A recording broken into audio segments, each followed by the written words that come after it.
સો છાતીમાં થતી ગાંઠો 80% સાદી ગાંઠ હોય છે અને 20% કેન્સરની ગાંઠ હોય છે. તો દરેક ગાંઠ કેન્સરની હશે એવું જરૂરી નથી. અને કેન્સર આમ એવું કહેવાય કે 50 વર્ષથી વધારે ઉંમરના લોકોને થવાની શક્યતાઓ વધારે હોય છે. પણ જો કે અત્યારના ટાઈમમાં આપણે એવું જોવા જઈએ તો નાના બહેનોને બી આ તકલીફ થતી હોય છે.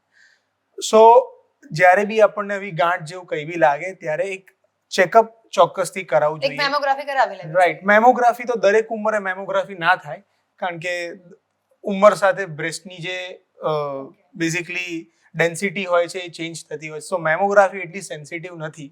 પણ 40 વર્ષની વયથી નીચે કોઈ બી હોય તો એ લોકો એક સોનોગ્રાફી કરાવવી જોઈએ. અને 40 વર્ષથી ઉપરના જે બી હોય એના માટે મેમોગ્રાફી એક રાઈટ ઇન્વેસ્ટિગેશન છે. પણ ચેકઅપ બી સૌથી ઇમ્પોર્ટન્ટ છે. એટલે અમે દરેક પેશન્ટ્સને કહેતા હોય તમે બ્રેસ્ટ સેલ્ફ એક્ઝામિનેશન કરો.